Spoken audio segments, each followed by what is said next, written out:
할렐루야. 2000년 전에 예수님께서 부활하신 안식 후 첫날 아침입니다. 오늘은 그 요한복음 20장 11절에서 18절까지 말씀으로 어찌하여 우느냐라는 제목으로 함께 말씀을 나눠보려고 합니다. 그 부활절은 우리 기독교에 있어서 가장 중요하고 의미 있는 절기입니다. 비교하는 것이 좀 이상하긴 하지만 저는 개인적으로 성탄절보다도 이 부활절을 더 중요하게, 더 무게 있게 생각하고 있습니다. 여러분, 만약에 이 부활이 없다면 우리 기독교는 존재할 수 있을까요? 생각해 보셨습니까? 그리고 부활이 없었다면 우리가 믿는 예수님은 다른 종교의 신들과 뭐 어떤 차이가 있는 걸까요? 부활이 없다면 여러분, 우리 기독교는 존재할 수 없습니다. 그리고 우리가 믿는 예수님도 다른 종교의 신들과 크게 차이 나지 않을 거예요. 부활이 있었기 때문에 기독교는 다른 종교와 다른 차원의 것이 될 수 있었습니다. 부활이 있었기 때문에 우리에게 천국을 향한 소망이 생길 수 있는 것이죠. 예수 그리스도를 구세주로 믿는 사람들은 부활을 믿는 사람들입니다. 특정 이단 종파나 사이비를 제외하고는 모든 기독교인들은 부활을 믿습니다. 물론 그 부활에 대해서 세부적인 면을 또 들어가면 다를 수도 있지만 어쨌든 우리는 부활을 믿는 사람들입니다. 그래서 해마다 부활을 찬양하며 예배하고 있는 것이죠. 자, 그렇다면 우리가 부활을 믿는 사람들이라면 우리의 모습은 어떠해야 할까요? 예수님의 부활을 믿고 확신하고 그것으로 삶의 목적을 정립한 사람이라면 부활을 믿지 않는 사람들과는 당연히 좀 달라야 하지 않겠습니까? 그렇지 않나요? 아니, 부활을 믿지 않는 사람들과 비교하지 않더라도 부활을 믿는 사람으로서의 합당한 모습을 당연히 가져야 할 것 아닙니까? 오늘은 이 이야기를 해보려고 합니다. 그리스도의 그 부활을 믿는 사람인데 예수께서 부활하셨다고 확신하는 사람들인데 우리는 부활을 믿는 사람으로서 제대로 삶을 살아가고 있는 것인가? 아니, 어떻게 살아가는 것이 제대로 사는 것인가? 이 이야기를 한번 나눠보려고 합니다. 먼저 오늘 본문에는 한 여자가 등장합니다. 한 여인이 등장하죠. 그 여인의 이름은 마리아입니다. 사진은 영화에 등장한 그 마리아입니다. 실제 마리아의 모습이 아니라 어느 영화에 등장했던 그 배우가 연기한 마리아입니다.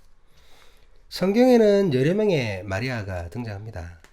예수님 육신의 어머니의 이름도 마리아죠. 그리고 예수님과 절친이었던 나사로의 작은 조동생의 이름도 마리아입니다. 마르다, 그리고 그 동생이 마리아. 그렇다면 오늘 등장하는 그 마리아는 누구입니까? 그것은 오늘 본문 이전의 상황을 보면 알 수 있습니다. 우리 요한복음 20장 1절에서 2절 말씀을 같이 한번 보시도록 하겠습니다. 안식 후 첫날 일찍이 아직 어두울 때에 막달라 마리아가 무덤에 와서 돌이 무덤에서 옮겨진 것을 보고 시몬 베드로와 예수께서 사랑하시던 그 다른 제자들에게 달려가서 말하되 사람들이 주님을 무덤에서 가져다가 어디에 두었는지 우리가 알지 못하겠다 하니. 20장의 첫 부분부터 막달라 마리아가 등장합니다. 막달라 마리아. 다른 복음서에는 다른 마리아들도 부활 아침에 함께 등장합니다. 하지만 여기서는 막달라 마리아를 꼭 집어서 말하고 있습니다. 이 막달라 마리아가 안식 후 첫날 일찍 예수님의 무덤을 찾아갔습니다. 거기서 예수님이 사라진 빈 무덤을 보게 된 것이죠. 그래서 그 사실을 예수님의 제자들에게 달려가 알립니다. 막달라 마리아의 이야기를 들은 제자들은 예수님의 무덤을 향해 달려가죠. 그러고는 막달라 마리아의 말이 사실임을 확인하고 정처 없이 집으로 돌아갑니다. 그 이후의 이야기가 오늘 본문 내용이에요. 그래서 전통적으로 20장 1절에서 제자들에게 예수님의 빈 무덤을 알렸던 막달라 마리아의 이야기가 오늘 본문에까지 계속해서 이어지고 있는 것이라고 보는 것이죠. 그러니까 오늘 등장한 마리아는 막달라 마리아일 가능성이 가장 큽니다. 막달라 마리아. 막달라 마리아는 복음서에서 자주 등장하는 여인이죠. 막달라는 출신 지역이고 마리아가 이름입니다. 우리나라로 치면 안동댁 김씨, 뭐 익산댁 20 이렇게 되겠죠. 예. 성경에 의하면 그녀는 7 귀신에 들렸었습니다. 그것을 예수님께서 고쳐 주셨죠. 한때 마리아가 창녀였다는 주장이 1400여 년 동안 지배적이었습니다. 막달라 마리아는 창녀였다. 하지만 여러분, 성경 어디에도 그녀가 창녀였다라는 사실은 직접적인 증거가 없습니다. 뭐 오늘 어떻게 보면 번외일 수도 있는데 조금 막달라 마리아에 대해서 조금 더 살펴보자면, 그 막달라 마리아를 창녀로 인식하게 된 그 계기가 있었죠. 이게 어디냐면 그 591년에 로마 교황 그레고리우스 1세, 이 사람이 그 뭐 590년에서 604년까지 교황으로 재위를 했다는데, 이 사람의 설교 때문에 막달라 마리아가 창녀라는 오해를 받게 됩니다. 그레고리우스 1세는 누가복음 7장에 등장하는 예수님의 발에 향유를 부은, 거기 보면 죄지은 여인이 나오거든요. 그 죄지은 여자가 막달라 마리아라고 해석을 합니다. 예. 이 여자가 막달라 마리아였다는 거죠. 그러면서 그녀를 또한 회개한 창녀로 해석합니다. 성경에 써 있었던 게 아니라 이 그레고리오 1세가 그렇게 해석을 했다라는 거예요. 그런데 누가복음 7장의 향유 부은 여성도 죄를 지은 여자라고만 했을 뿐 매춘부라는 근거가 없어요. 이해가 되시나요? 그러니까 누가복음 7장에 등장하는 죄 지은 여자가 막달라 마리아라는 증거는 없고, 그 죄 지은 여자의 죄가 매춘이라는 증거도 없다라는 거죠. 이해가 되시죠?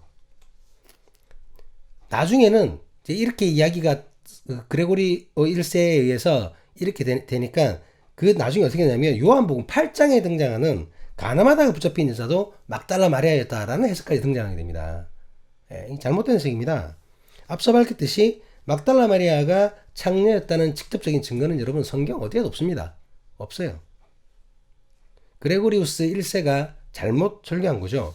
나중에 1969년에 교황청에서는 그레고리우스 1세의 설교가 실수였다고 인정을 합니다.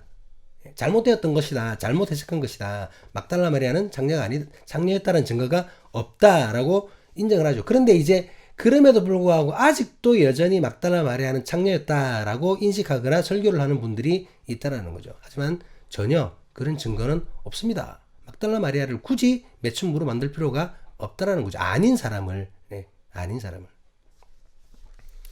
그 2006년에 개봉된 영화 다빈치 코드라는 영화가 있습니다. 이 책이 먼저 나왔고 그 다음에 영화로 나왔는데, 이 영화에서는 막달라 마리아의 존재와 실제 그녀의 역할이 무엇이었냐가 이제 영화를 풀어가는 열쇠가 되기도 했죠. 한번 그 기독교에서는 막 반대했지만 한 번쯤 봐보셔도 될 것 같은 영화입니다. 그보다 앞서서 1988년에는 그리스도 최후의 유혹이라는 영화가 나왔거든요. 이 영화도 책이 있습니다. 원작이 있고 이제 그걸 영화로 만든 건데, 이 영화에서는 예수님이 십자가에서 내려와서 막달라 마리아와 결혼했다는 내용으로 이야기가 전개됩니다. 그 신약 외경 중에 빌립보금서라는 그 외경이 있는데요.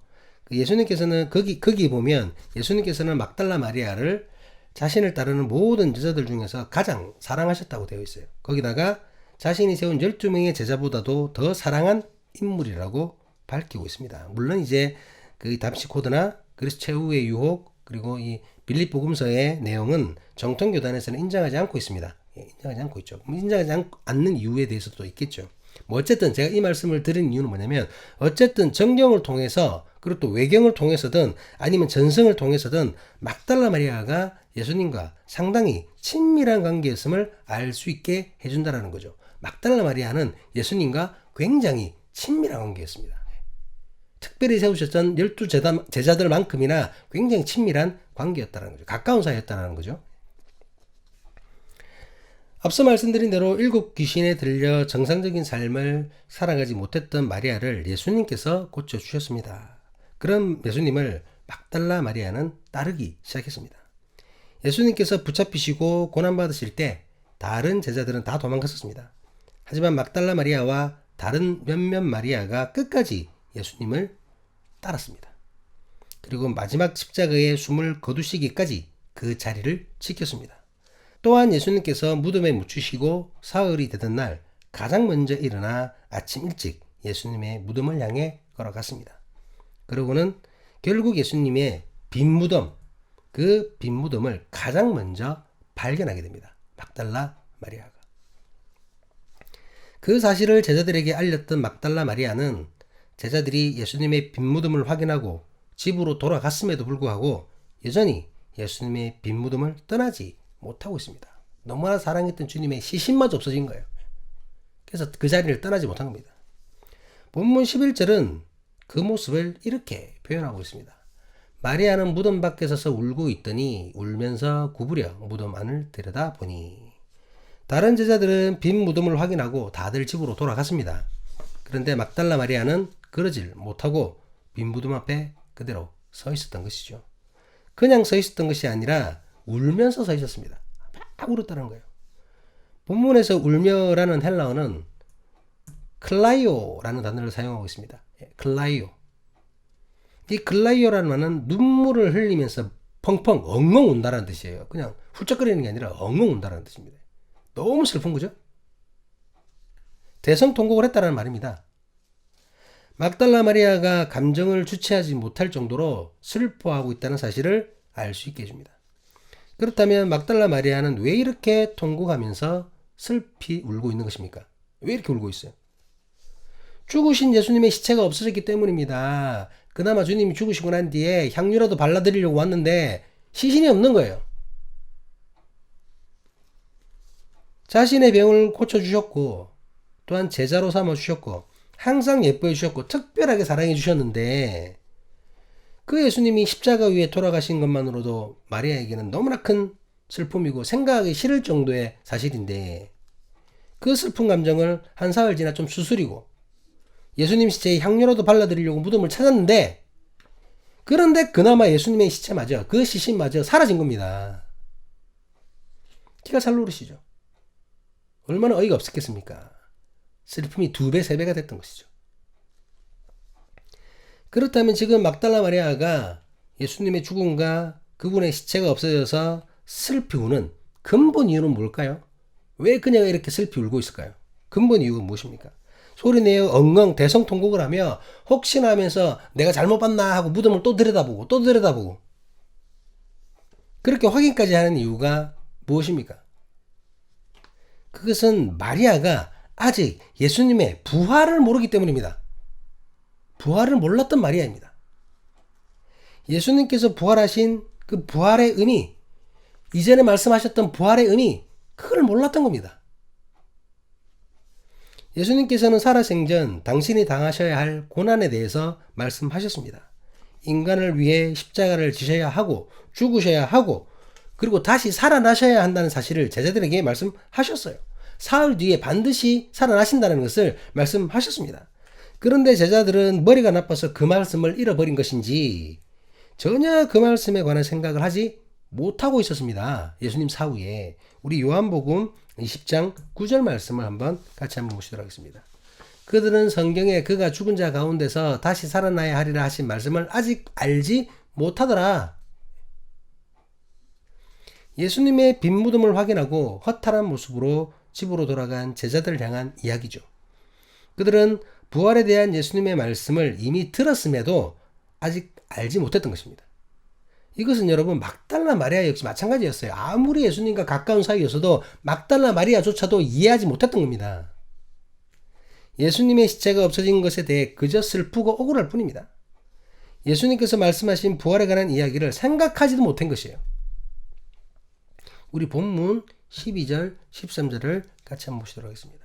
흰옷 입은 두 천사가 예수의 시체 뉘었던 곳에 하나는 머리편에 하나는 발편에 앉았더라. 천사들이 이르되 여자여 어찌하여 오느냐? 이르되 사람이 내 주님을 옮겨다가 어디 두었는지 내가 알지 못함이니이다.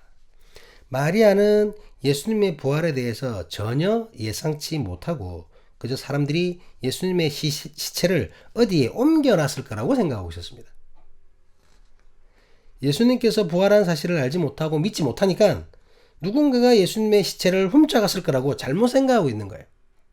다시 살아나셨을 거라고는 생각지도 못하고. 그러니 소리를 내면서 엉엉 울고 있었던 것입니다. 아이고 큰일 났다. 주님의 시신마저 없어졌다. 이거 어쩌냐. 예수님의 부활을 알지 못하니까, 믿지 못하니까 그저 울 수밖에 없는 거예요. 그냥 우는 겁니다. 없어진 예수님의 시체를 생각하며 슬퍼할 수밖에 없는 겁니다. 누가 예수님의 시체를 훔쳐갔다고 엉뚱한 생각을 할 뿐이라는 거예요. 부활을 알지 못하니까. 그뿐 아닙니다. 부활을 모르니까 예수님을 보고도 예수님인 줄 모릅니다. 우리 본문 14절 같이 한번 보시도록 하겠습니다. 이 말을 하고 뒤로 돌이켜 예수님께서 서 계신 것을 보았으나 예수이신 줄을 알지 못하더라. 늘 언제나 따라다니면서 보았던 예수님인데 그 예수님을 알아보지도 못했던 거예요. 예수님의 얼굴 이상하게 변했을까요? 물론 이제 이 부활하고 난 이후에 뭐 실증적인 모습과 영적인 모습이 변화가 있으셨다라고 이제 이렇게 말씀들 합니다만, 저는 그냥 제 생각대로 얘기하자면 누군가 서 있는데 여러분 마리아가 자세히 보지도 않았다는 거죠. 그냥 이렇게 어정쩡하게 그냥 슬며시 바라만 보고 자세히 안 봤다는 거죠. 왜냐하면 예수님의 시체가 없었다는 사실 때문에 너무 슬펐던 거예요. 너무 슬퍼가지고는 살아계신 예수님이 뒤에 서 있는데, 그리고 고개를 돌려 쳐다보는 것 했지만 눈물이 앞을 가려가지고 누군지도 몰랐던 겁니다. 이해가 되시죠? 몰랐던 거예요. 예수님을 의식하지 못한 겁니다. 예수님이 부활하셨을 거라고는 전혀 생각지도 못하니까 이런 상황이 일어나게 되는 것이죠. 역시 그뿐만이 아닙니다. 예수님을 보고도 예수님을 알지 못했을 뿐만이 아니라 예수님의 목소리를 듣고도 예수님인 줄 몰랐습니다. 우리 본문 15절입니다. 예수께서 이르시되 여자여 어찌하여 울며 누구를 찾느냐 하시니 마리아는 그가 동산직인 줄 알고 이르되 주여 당신이 옮겼거든 어디 두었는지 내게 이르소서 그리하면 내가 가져가리이다. 마리아가 예수님을 여러분 쫓아다니면서 얼마나 많은 예수님의 말씀을 들었겠습니까? 그렇잖아요. 예수님과 가까운 사이라고 우리가 지금 나눴잖아요. 가까이서 들었겠죠. 멀리 있는 것도 아니고. 가장 가까이에서 예수님을 따랐던 마리아입니다. 예수님의 말씀 하나하나 허투루 들었겠습니까? 얼마나 자세히 들었겠습니까? 그런 마리아가 예수님의 목소리를 기억하지 못한 겁니다. 왜 그렇습니까? 왜 그런가요? 예수님은 죽었다고 확신에 가득 찼기 때문입니다. 자기 눈으로 봤잖아요. 그리고 무덤에 묻히는 걸 봤잖아요. 예수님은 돌아가셨다는 겁니다. 예수께서 죽으셨다는 확신으로 큰 슬픔에 빠져있기 때문에 들려오는 목소리가 누구의 목소리인지 구분하고 자시고의 여력이 없는 거예요. 우리가 뭐 이렇게 있다 누구 목소리 들리면 저거 누구 목소리 같은데 하잖아요. 근데 그럴 여력도 없는 겁니다. 슬픔에 빠져가지고 정신이 오락가락 하다 보니까. 죽은 예수님이 살아나셨을 거라고는 상상조차 하고 있지 않는 것이죠. 그러니 부활에 대한 믿음이 전혀 없는 마리아는 빈무덤을 보고 울고만 있는 것입니다. 예수님을 보고도 예수님인지 모를 수밖에 없었습니다. 예수님의 목소리를 듣고도 동산직일 것이라고 그렇게 혼자서 짐작하고 있는 겁니다. 부활을 모르니까, 부활에 대한 믿음이 없으니까 이럴 수밖에 없는 거예요. 예수님을 너무나 사랑했던 마리아입니다. 하지만 예수님의 부활을 믿지 않았던 마리아입니다. 그래서 주님을 알아보지 못했습니다. 여러분, 이것은 오늘날 우리에게도 마찬가지입니다. 부활을 믿지 않는다면 여러분, 우리는 예수님을 누구신지 알 수 없습니다. 부활을 믿지 않는데 어떻게 예수님이 누구인지 알 수 있습니까? 말이 안 되는 소리예요. 부활은 믿지 않지만 예수님을 메시아로 믿는다? 거짓말입니다. 정말 그렇게 생각하고 사람이 있다면 자기 자신에게 스스로가 거짓말을 하는 겁니다. 부활을 믿지 않는데 어떻게 예수님이 메시아가 됩니까? 어떻게 그리스도인가요? 말이 안 되죠. 예수님의 부활을 믿지 않는 사람은 결코 예수님을 구세주로 진정 믿는 것이 아닙니다. 아니라는 거죠. 어쨌든 이렇게 예수님의 부활도 모른 채 슬피 우는 마리아에게 예수님께서 다시 한번 부활에 대한 가르침을 주십니다. 본문 16절, 17절 말씀입니다. 예수께서 마리아야 하시거늘 마리아가 돌이켜 히브리 말로 라오니 하니 이는 선생님이라는 말이라. 예수께서 이르시되 나를 붙들지 말라. 내가 아직 아버지께로 돌아가지 아니하였노라. 너는 내 형제들에게 가서 이르되 내가 내 아버지 곧 너희 아버지 내 하나님 곧 너희 하나님께로 돌아간다 하라 하시니. 예수님께서 다시 한번 마리아를 부르셨습니다. 마리아가 또다시 예수님을 동산지기로 착각하지 않도록 이전같이 여자여 라고 부르지 않으셨죠. 그렇게 부르면 또 착각할 수 있으니까. 이번에는 마리아야 하고 확실하게 이름을 불러주셨습니다. 동산지기가 자신의 이름을 알 리가 없잖아요. 그 부르심으로 인해 마리아는 다시 사신 예수님을 만나게 된 것입니다. 마리아는 너무나 놀란 나머지 선생님하고 예수님의 부르심에 응답하였습니다. 예수님은 계속해서 말씀으로 자신이 살아나시고 아버지 하나님께로 올라가시는 것을 알게 하셨습니다. 그리고 그 사실을 형제들에게 가서 전하라는 사명을 주셨습니다. 마리아는 다시 사신 예수님을 만나고 예수님의 말씀을 통해 부활을 경험하고 알게 되었습니다. 예수님의 부활을 믿고 확신하게 된 것이죠. 막 이전의 말씀이 막 생각났을 거예요. 예수님이 옛날에 부활하신다고 하셨는데 진짜네. 이 말씀이었구나. 부활을 알고 믿게 된 마리아는 이전과는 다른 모습으로 바뀌게 됩니다. 본문 18절입니다. 막달라 마리아가 가서 제자들에게 내가 주를 보았다고 또 주께서 자기에게 이렇게 말씀하셨다 이르니라. 마리아는 예수님의 시체가 없어진 것을 보고 슬퍼했을 때와 마찬가지로 제자들을 찾아갑니다. 하지만 이때는 먼저 때와는 전혀 다른 모습으로 제자들을 찾아간 것입니다. 이제는 슬픔이 아닙니다. 슬픔이 아니라 기쁨의 마음으로 제자들을 찾아갔습니다. 또한 부활하신 예수님을 만나고 확신에 가득 찬 모습으로 제자들을 찾은 것입니다. 그리고 내가 주를 보았다라고 주님의 부활을 제자들에게 전하였습니다. 부활하신 주님을 만난 사실을 사람들에게 알린 것입니다. 그러면서 자신에게 하셨던 말씀, 곧 예수님께서 하나님께로 가신다고 하신 그 말씀을 예수님의 명령대로 그대로 전달하였습니다.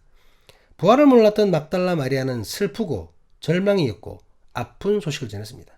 하지만 부활을 알고 부활을 믿은 막달라 마리아는 기쁨으로 가득 찼고 희망을 품고 부활의 소식을 제자들에게 전했던 것입니다. 슬픔에서 기쁨으로 바뀐 마리아의 모습입니다. 말씀을 마무리하려고 합니다. 부활을 믿으십니까, 여러분? 주님의 부활을 믿으십니까? 서두에 밝혔듯이 예수님을 믿는다는 것은 그분의 부활을 믿는다는 것을 의미합니다. 혹시나 예수님을 믿는다고 말하면서도 부활에 대한 확신이 없다면 당장 기도하며 부활을 확신할 수 있게 해달라고 간구해야 합니다. 마리아처럼 소리내어서 엉엉 울며 하나님께 기도해야 됩니다. 그렇게 해서라도 반드시 부활에 대한 확신을 가져야 합니다. 그렇지 않으면 온전한 믿음이라 할 수 없습니다.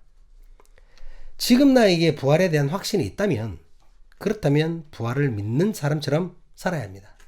세상 사람들과는 다른 것에 가치를 두고 다른 시선으로 삶을 살아야 합니다. 세상 사람들에게는 여러분 이 땅의 삶이 전부이고 죽으면 끝입니다. 그렇잖아요. 하지만 믿는 자는 그렇지 않습니다. 이 땅의 삶은 준비하는 시간일 뿐입니다.